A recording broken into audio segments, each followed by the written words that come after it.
साथियों, 6 नवंबर को बिहार में बसपा सुप्रीमो मायावती ने एक चुनावी जनसभा को संबोधित किया।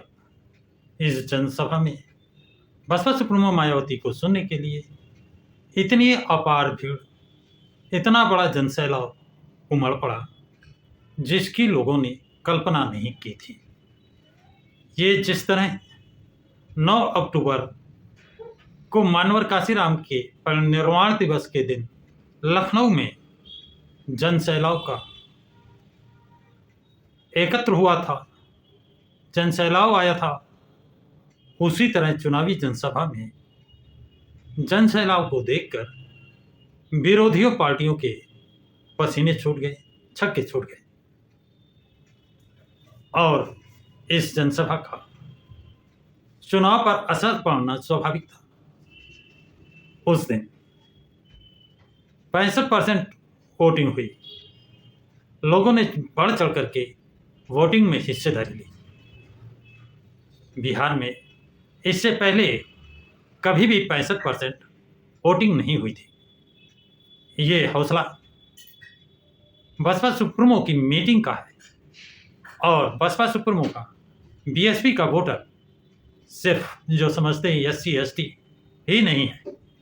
बीएसपी के साथ पिछड़ा वर्ग, जो मोस्ट पिछड़ा वर्ग है वो है, मुस्लिम समाज है, अपर कास्ट भी है। जो बसपा सुप्रीमो ने सर्व समाज की बात की है। दूसरी तरफ इंडी गठबंधन, महागठबंधन ने जो पीडीए का राग अलापा है, इसमें सवर्ण गायब है। सवर्ण को कोई स्थान नहीं है। जो अखिलेश यादव चुनाव प्रचार करने गए हैं, वो सिर्फ और सिर्फ लालू प्रसाद यादव के लड़के तेजस्वी यादव का चुनाव प्रचार कर रहे हैं। कांग्रेस के लिए खाना पूर्ति, इसका असर तेजस्वी पर या तेजस्वी के वोटरों पर प्रतिकूल पड़ेगा या अनुकूल पड़ेगा, ये तो वक्त बताएगा। लेकिन लोगों का मानना है कि जिस तरह से ये प्रचार एक जाति विशेष का और उस जाति का जिसका वहाँ पर 15 साल शासन किया है और उस शासन में सबसे ज़्यादा SC ST का नरसंहार हुआ है। 40-40, 50-50 लोग एक साथ मारे गए हैं। वो लालू यादव जिन्होंने अपने मंत्रिमंडल में किसी को मुख्यमंत्री नहीं बनाया और जेल जाते समय उन्होंने अपनी पत्नी राबड़ी देवी को मुख्यमंत्री बनाया है, इसी तरह अब उन्होंने अपने बेटे तेजस्वी यादव को मुख्यमंत्री का दावेदार घोषित किया है। तो इस गठबंधन से, इंडिया गठबंधन से कैसे लोग जुड़ेंगे, ये सवाल उठ रहा है।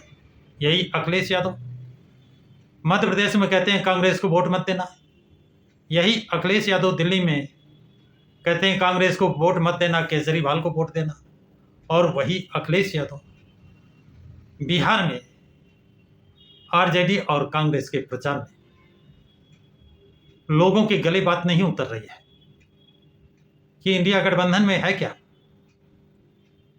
कौन पार्टी है और कौन पार्टी नहीं है।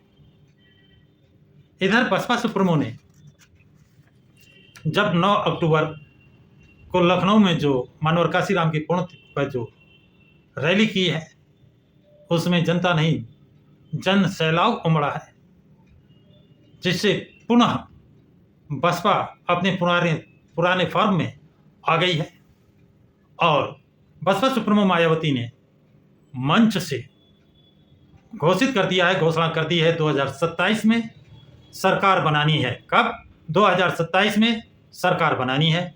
इसके लिए कोई भी एक काम करना पड़े, कहीं भी उतरना पड़े, हर जगह जाने को उन्होंने तैयार हैं।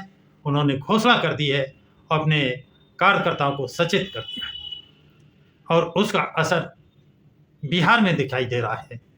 बिहार में दो चीज़ें, एक अप्रत्याशित रूप से विधायक जीतेंगे बीएसपी के, और वोट प्रतिशत में अप्रत्याशित रूप से बढ़त हासिल होगी।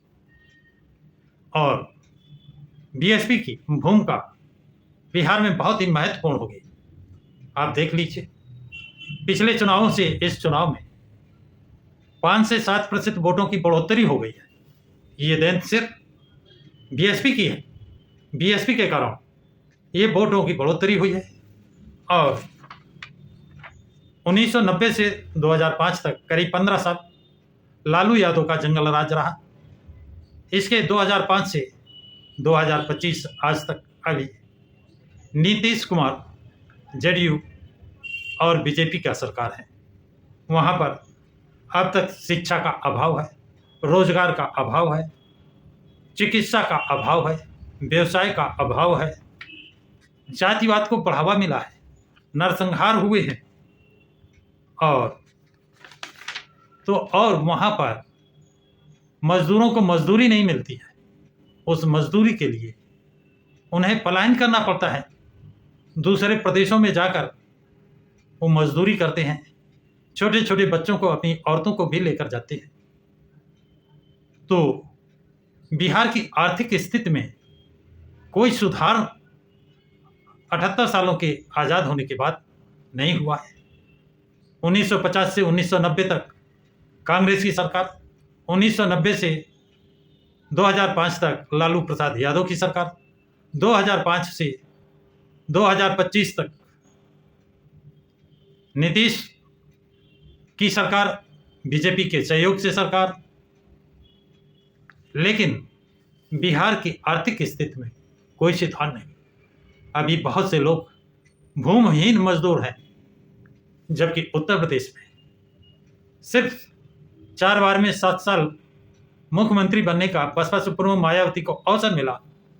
यहाँ प्रत्येक भूमिहीन को 2 एकड़ 3 एकड़ जमीन आवंटित की गई, रोजगार दिया गया, सफाई कर्मी के नाम पर उनको भर्ती किया गया, नए विद्यालय खोले गए जिसमें अध्यापकों की भर्ती की गई और सर्व समाज का हित किया गया है, कल्याण किया गया है। जबकि इसके विपरीत बिहार में जिसकी सरकार रही है उसने अपनी जाति का विकास, अपने जातीय लोगों का विकास, नौकरी पर ध्यान दिया।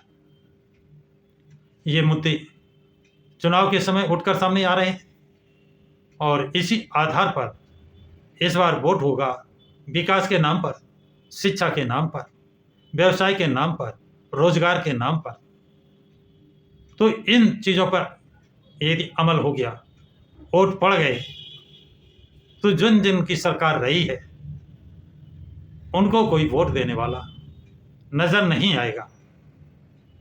देखिए, देखते रहिए कि 14 तारीख को रिजल्ट क्या आता है, क्योंकि मेन मीडिया एनडीए और महागठबंधन की बात करता है, बीएसपी की बात नहीं करता है।